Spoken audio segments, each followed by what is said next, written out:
ओम शांति। गणेश चतुर्थी की आप सभी को मंगलमय हार्दिक शुभकामना और शुभकामना।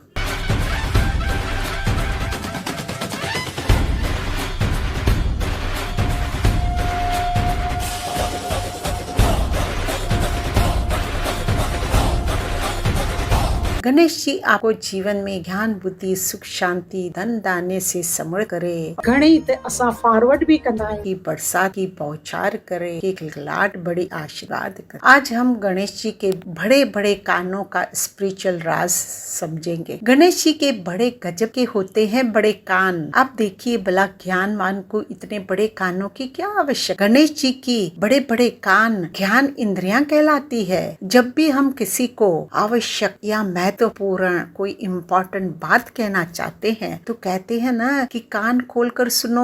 गुरुजी भी जब अपने शिष्यों को मंत्र देते हैं तो उसके कानों में ही उन मंत्रों का उच्चारण करते हैं। बड़े बड़े कान ज्ञान श्रवण करने का प्रतीक है। बड़े ध्यान पूर्वक जिज्ञासा पूर्वक उसको ग्रहण करने की भावना से पूरी चित्त लगाकर पूरा अटेंशन से सुनने का प्रतीक है। ये बड़े कान ज्ञान मार्ग में भी 3 मुख्य पुरुषार्थ माने जाते हैं। पहला श्रवण यानी सुनना, दूसरा मनन यानी चिंतन और तीसरा ध्यान। इन सभी से पहले श्रवण ही तो है। बड़े कान भी श्रवण करने का ही तो सूचक है। बड़े कान हमारे सौभाग्य का भी सूचक है। Talk less listen more. ज्ञान श्रवण ही बड़े कानों का सूचक है। इसलिए गणेश जी के बड़े कानों का यही सूचक है, प्रतीक है कि वो सभी की प्रार्थना सुनता ही रहता है और उनकी सर्व मनोकामना पूर्ण भी करता है। अपने गुरु जी के वचनों को सिर्फ कानों से नहीं पर मन की गहराई से सुने और एक एक वचन को हृदय की गहराइयों तक ले जाएं। इतना ही नहीं पर उस पर आचरण भी करना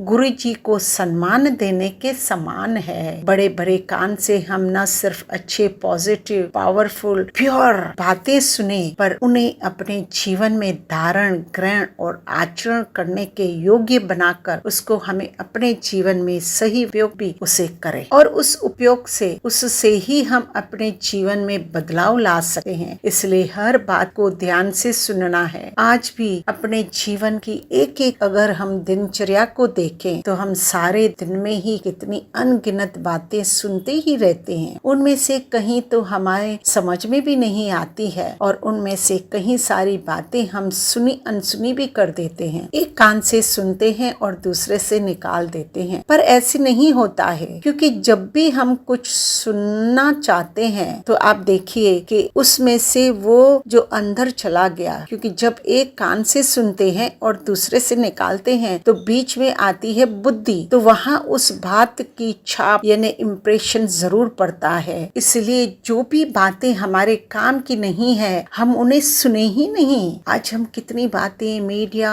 सोशल मीडिया, पेपर, टीवी और मोस्टली तो मोबाइल में व्हाट्सएप, ट्विटर, फेसबुक अन्य लोगों से सुनते ही रहते हैं। मैसेज के ऊपर मैसेज पढ़ते सुनते देखते कितनी बातें उनका इम्प्रेशन न चाहते हुए भी हमारी बुद्धि पर पड़ता रहता है। और अगर हम पूरा दिन इतना सुनते ही रहेंगे जिनकी क्वालिटी अच्छी भी नहीं है तो हमारी स्थिति भी तो वैसी ही बनती जाती है। उसमें तो आधी बातें हमें समझ में भी नहीं आती है, या तो फिर अगर कहीं बातें तो हमारे काम की होती है, बार बार सुनते हैं, बार बार बुद्धि में उसकी याद भी आती रहती है। पर जब हम अच्छी बातें सुनते हैं तो वो हमारे मन में खुशी लाती है। उनका चिंतन करने से जीवन में खुशहाली भी बढ़ती है। बड़े कान अर्थात कम बोलना और ज्यादा सुनना। पर आजकल की लाइफ में हम ज्यादा ही बोलते रहते हैं और सुनते तो कम ही है। कभी कभी तो हम दूसरों को बात करने का मौका ही नहीं देते हैं। इसलिए always be very good listener. ये विशेषता ही एक बड़े काबिलियत लीडर की निशानी भी है। गणेश जी के बड़े कानों को सुकरण भी कहते हैं, यानी एक सुपड़ी जैसा, यानी ज्यादा सुनना पर वो अच्छी बातों को अंदर लेकर फालतू बातें होती है ना उसे डिस्कार्ड फिल्टर कर बाहर निकालता है। पर आज तो हमारी टेक्नोलॉजी बड़े मात्रा में प्राप्त है। एक मोबाइल कोई लेकर देखिए सारा संसार उसमें समाया हुआ है। हम तो सिर्फ इंफॉर्मेशन लेते ही रहते हैं, उसको थोड़ा भी फिल्टर नहीं करते हैं, डिसाइड ही नहीं करते हैं हमें क्या देखना, सुनना और बोलना है। हम जो पढ़ते हैं, सुनते हैं, देखते हैं, वो हमारे चित्त पर बैठ जाता है, वो चिंतन का हिस्सा बन जाता है। चिंतन हमारे कर्म में आते हैं और कर्म से भाग्य बन जाता है। इसलिए ध्यान से पढ़े, सुने और देखें। कई बार तो हम बिना पढ़े ही फॉरवर्ड करते रहते हैं और दूसरों के जीवन में निगेटिविटी पैदा करते ही रहते हैं। तो सुप्रा अर्थात अनावश्यक, व्यर्थ, बेकार की बातें जो मेरे काम की नहीं है, उस पर तो हमें ध्यान ही नहीं देना है और अपना टाइम भी वेस्ट नहीं करना है। तो आज हम गणेश जी की पूजा करते यही धारणा करेंगे